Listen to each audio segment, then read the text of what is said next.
ইসলাম ধর্মে নবী তিনটা জিনিসকে নবীর সুন্নাত বলা হয়।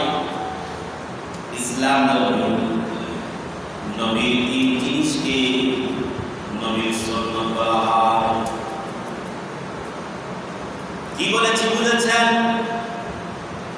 ইসলাম ধর্মে নবী করিম সাল্লাল্লাহু আলাইহি ওয়াসাল্লামের তিন জিনিসকে নবীর সুন্নাত বলা হয়। এক নম্বর হলো নবীর হাদিস। নবীর হাদিসকে নবীর সুন্নাত বলা হয়। দ্বিতীয় নম্বর হলো নবীর ওই আমল, যে আমল উম্মতের জন্য অনুসরণ করা জরুরি, যার গুরুত্ব ফরজ ওয়াজিবের চেয়ে কম, নফল মুস্তাহাবের চেয়ে বেশি, সে আমলকে সুন্নাত বলা হয়।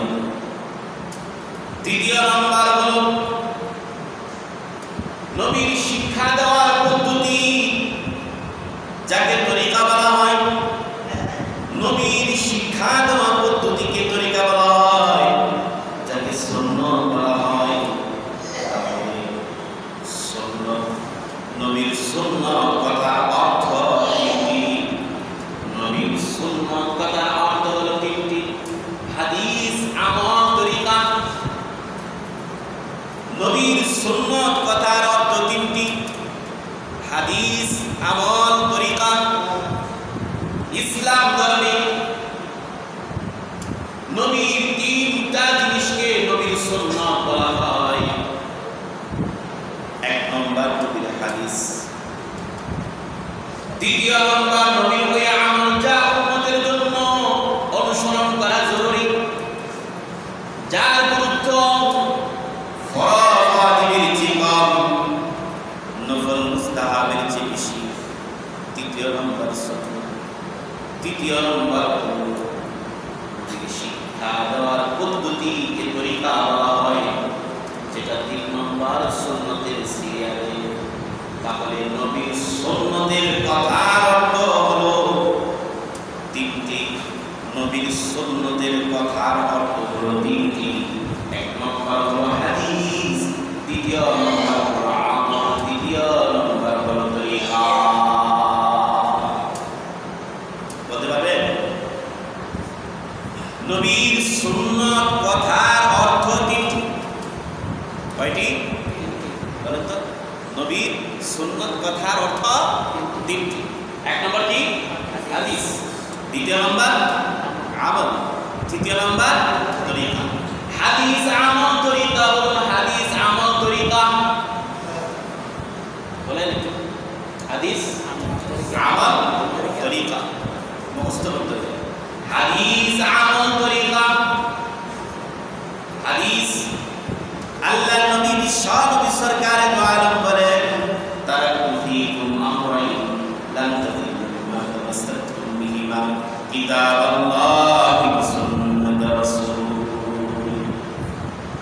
আল্লাহর নবী বিশ্বনবী সরকারে দু আলম মুহাম্মদ আরবি সাল্লাল্লাহু আলাইহি ওয়াসাল্লাম বলেন, হে আমার উম্মতেরা, চিরকাল আমি পৃথিবীতে থাকবো না, পৃথিবী ছেড়ে আমি একদিন চলে যাব।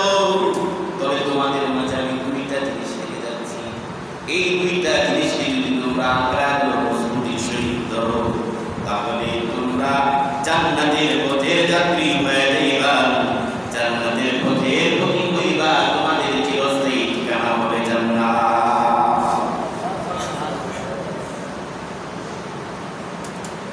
আল্লাহর নবী বিশ্বনবী কয়টা জিনিস রেখে গেলেন? দুইটা জিনিস রেখে গেলেন।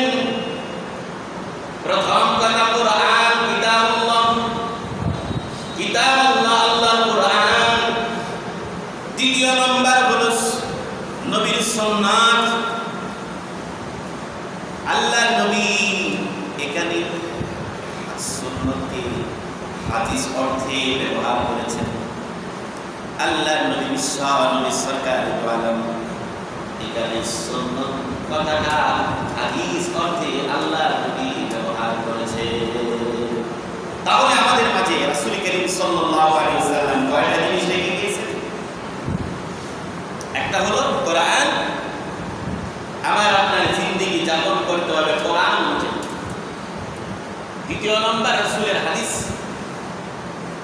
রাসূলের হাদিস অনুযায়ী যদি আমার জিন্দেগি যাপন করি, আল্লাহর নবী বিশ্ব নবী বলে গিয়েছেন, যারা আমার এই দুই জিনিসকে আঁকড়িয়ে ধরবে, মজবুতির সহিত ধরবে, তারা জান্নাতের পথের প্রতীক হবে, তাদের ঠিকানা হবে চিরকাল জান্নাত। দ্বিতীয় নম্বর হলো নবী ওই আমল যা উম্মতের জন্য পালন করা জরুরি, যার মর্যাদা ফরজ ওয়াজিবের চেয়ে কম, নফল মুস্তাহাবের চেয়ে বেশি, সেই আমলটা হলো সুন্নতে মুআক্কাদা। ফরজ ওয়াজিবের চেয়ে গুরুত্ব কম, নফল মুস্তাহাবের চেয়ে গুরুত্ব বেশি, সেটার নাম কি? সুন্নতে মুআক্কাদা। সুন্নতে মুআক্কাদা পালন করতে হবে। সুন্নতে মুআক্কাদা কোনগুলো? জোহরের 4 রাকাত ফরজের আগে 4 রাকাত সুন্নতে মুআক্কাদা, সুবহের ফরজের পর 2 রাকাত সুন্নতে মুআক্কাদা, মাগরিবের 3 রাকাত ফরজের পর 2 রাকাত সুন্নতে মুআক্কাদা, ইশার নামাজের ফরজের পর 2 রাকাত সুন্নতে মুআক্কাদা, ফজরের ফরজের আগে 2 রাকাত সুন্নতে মুআক্কাদা, জুমার নামাজের আগে 4 রাকাত সুন্নতে মুআক্কাদা, জুমার নামাজের পর 4 রাকাত সুন্নতে মুআক্কাদা। এই সুন্নতে মুআক্কাদা হলো 2 প্রকার নবীর আমল। সেই আমলটা 2 প্রকার, একটা সুন্নতে মুআক্কাদা, একটা সুন্নতে জায়েদা। দ্বিতীয় নম্বর নবীর সুন্নত হলো আমল, সেই আমল 2 প্রকার, একটা হলো সুন্নতে মুআক্কাদা, আর একটা হলো সুন্নতে জায়েদা। সুন্নতে মুআক্কাদার সিরিয়াল তো পালন করবে, যে মানুষটা সুন্নতে মুআক্কাদা পালন করবে তার কি ফলাফল, যে মানুষটা সুন্নতে মুআক্কাদা পালন করবে না তার কি ক্ষতি হবে, যেই মানুষটা সুন্নতে জায়েদা পালন করবে তার কি লাভ হবে, যেই মানুষটা সুন্নতে জায়েদা পালন করবে না তার কি ক্ষতি হবে, তা কি জানার প্রয়োজন আছে? নাই, আছে? নবীর আমল দ্বিতীয় নম্বর সুন্নত কয় প্রকার? নবীর আমল দ্বিতীয় নম্বর সুন্নত 2 প্রকার, সুন্নতে মুআক্কাদা, সুন্নতে জায়েদা। সুন্নতে মুআক্কাদা পালন করলে কি ফলাফল, পালন না করলে কি ক্ষতি, সুন্নতে জায়েদা পালন করলে কি লাভ, পালন না করলে কি ক্ষতি। সুন্নতে মুআক্কাদা সিয়াম করেছি, সুবহের আগে 4 রাকাত, সুবহের পরে 2 রাকাত, মাগরিবের পর 2 রাকাত, ইশার পর 2 রাকাত, ফজরের ফরজের আগে 2 রাকাত, জুমা নামাজের আগে 4 রাকাত, জুমা নামাজের পর 4 রাকাত। এই সুন্নতে মুআক্কাদা পালন করে আল্লাহর নবী বিশ্ব নবী সরকারে দু আলম বলেন, কাল কিয়ামতের ময়দানে ওই সুন্নতে মুআক্কাদা পালনকারী উম্মতগুলোকে সুপারিশ করে করে আল্লাহর তৈরি জান্নাতের মেহমান বানায় দিবে। সুপারিশ করে করে জান্নাতের আল্লাহর মেহমান বানায় দিবে, জান্নাতের মেহমান। এই সুপারিশটা আগে জানতে হবে 2 প্রকার। সুপারিশ কয় প্রকার? কাল কিয়ামতের ময়দানে আল্লাহর নবী বিশ্ব নবী সরকারে দু আলম যেই সুপারিশ করবে, সেই সুপারিশ 2 প্রকার, একটা হলো খাস আর একটা হলো আম। সুপারিশ কয় প্রকার? 2 প্রকার, খাস, আম। বুঝতে পারছেন? সুপারিশ কয় প্রকার? সুপারিশ করে করে যে জান্নাতে নিবে নবী, এই সুপারিশ কয় প্রকার? একটা হলো আম আর একটা হলো খাস। আম হযরত আদম আলাইহিস সালাম ওয়াস সালাম থেকে কিয়ামত পর্যন্ত পৃথিবীর মধ্যে যত মানুষ আসবে, ইহুদি, খ্রিস্টান, বৌদ্ধ, নাসারা, মুসলমান সকলের জন্য আল্লাহর নবীর সুপারিশ আম তাদের জন্য প্রযোজ্য হবে। কিভাবে হবে? আল্লাহ আমাদের ময়দানে আল্লাহর নবী বিশ্ব নবী সারদায় করে থাকবেন মাকামে মাহমুদের মধ্যে, আর কিয়ামতের মানুষগুলো পাগলের নেই, ছোট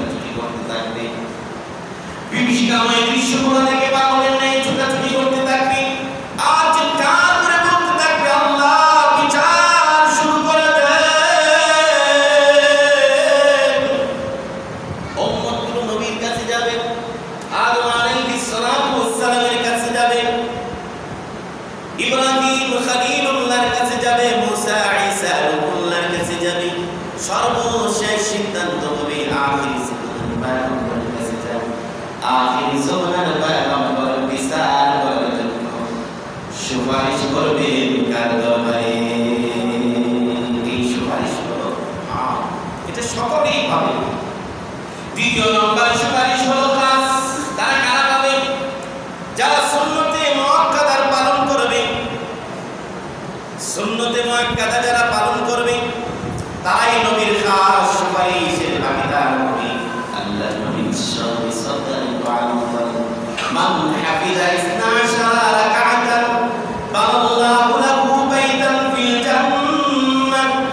আল্লাহর নবী সরকারে দু আলম বলেন, যেই মানুষটা 12 রাকাত সুন্নতে মুআক্কাদা পালন করবে ওই মানুষটাকে আল্লাহ রাব্বুল আলামিন তার জন্য জান্নাতের মধ্যে রহমত বানায় দিবেন।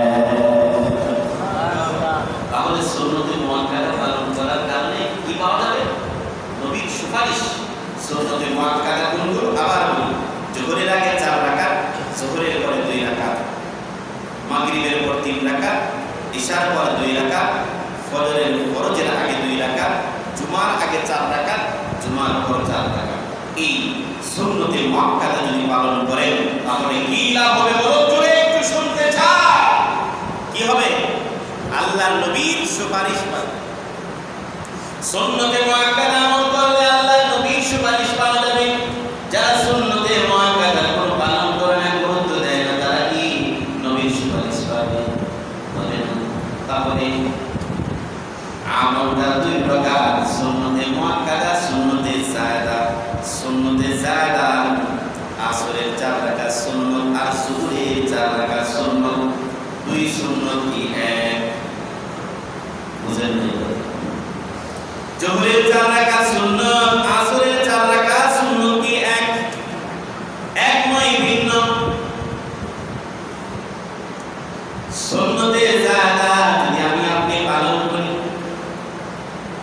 কি লাভ হবে? আল্লাহর নবী বিশ্বনবী সরকারে দু আলম বলেন, যারা সুন্নতে যায়েদা পালন করবে আল্লাহ রাব্বুল আলামিন তাদেরকে আল্লাহর ওলি বানায় কবরে নিবে। তাহলে সুন্নতে যায়েদার পালনের মাধ্যমে কি হওয়া যায়? আল্লাহর ওলি হওয়া যায়।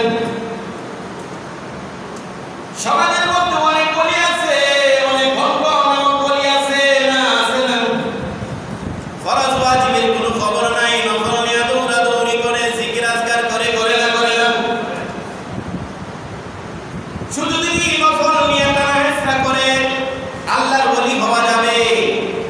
কারণ ফরজ এবং ওয়াজিবের পাবন্দি করতে হবে, ফরজ এবং ওয়াজিবের আদায় করতে হবে, তারপরে না আল্লাহর ওলি হওয়া যাবে। তাহলে সুন্নতে যায়েদা পালনের মাধ্যমে কি হওয়া যায়? আল্লাহর ওলি হওয়া যায়, আল্লাহর বন্ধু হওয়া যায়। কিন্তু যারা শুধু নফল নিয়ে বসে আছে, আসরের 4 রাকাত সুন্নত করে, আর কোনো ফরজ করে না, আর কোনো ওয়াজিব করে না, সে কি আল্লাহর ওলি হতে পারবে? তাহলে তার শান, তার মর্যাদা কিরকম হইতেছে? মনে করেন এক লেখলেন, এক লেখার পর একটা শূন্য দিলেন, একের মর্যাদা বাড়ছে না কমছে? আরেকটা শূন্য দিলেন, আরেকটা দিলেন, আরেকটা দিলেন, এখন কত হয়েছে? 10,000। 10-এর পর যদি একের পর যদি শূন্য দেন একটা 10 হয়, আরেকটা শূন্য দিলে 100 হয়, আরেকটা দিলে 1000 হয়, আরেকটা দিলে 10,000 হয়। শূন্য যখন বাড়ান একের মর্যাদা বাড়ে। এখন যদি এক সংখ্যাটা কেটে দেন, ওই 4 শূন্যর কোনো মর্যাদা আছে? আপনার মধ্যে যদি ফরজ না থাকে, ওয়াজিব না থাকে, সুন্নতে মুআক্কাদা যদি না থাকে, নফল নিয়ে যত বসে থাকেন না কেন, যেরকম ওই 4 শূন্যের কোনো মর্যাদা নাই, আপনার ওই নফল বন্দেগীর কোনো মর্যাদা নাই, নাকি না? তাহলে সুন্নতে মুআক্কাদা, সুন্নতে যায়েদা পালন করতে হবে না হবে না? দ্বিতীয় নম্বর হলো নবীর তরিকা। নবীর শিক্ষা দেওয়া পদ্ধতি কি নবীর তরিকা বলা হয়, এটাকে দ্বিতীয় নম্বর সুন্নাত। নবী করিম সাল্লাল্লাহু আলাইহি ওয়াসাল্লাম যেভাবে দিনার তরিকাকে সাহাবায়ে কেরামদেরকে শিক্ষা দিয়েছেন, সাহাবায়ে কেরাম তাবিঈদেরকে শিক্ষা দিয়েছেন, তাবিঈ তবে তাবিঈদেরকে শিক্ষা দিয়েছেন, তবে তাবিঈন মুজতাহিদিনদেরকে শিক্ষা দিয়েছেন, আইম্মায়ে মুজতাহিদিন সালফে সালিহিনদেরকে শিক্ষা দিয়েছেন, সালফে সালিহিন উলামায়ে কেরামদেরকে শিক্ষা দিয়েছেন। উলামায়ে কেরাম জনগণ জনসাধারণকে যেভাবে শিক্ষা দিচ্ছে, সেই শিক্ষায় শিক্ষিত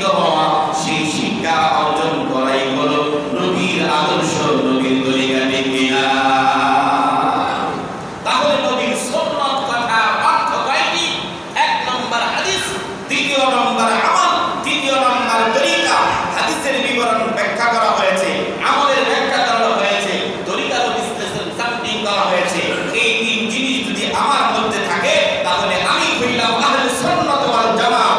আর যদি আমার মধ্যে এই তরিকাগুলো, এই সিস্টেম, এই সুন্নাতগুলো যদি না থাকে আমি কখনো আহলে সুন্নাত ওয়াল জামাত হতে পারবো না। আমাদেরকে সকলকে আহলে সুন্নাত অনুযায়ী, রাসূলের আদর্শ অনুযায়ী, রাসূলের তরিকা অনুযায়ী চলার মতো তৌফিক দান করুন সকলেই বলে আমিন।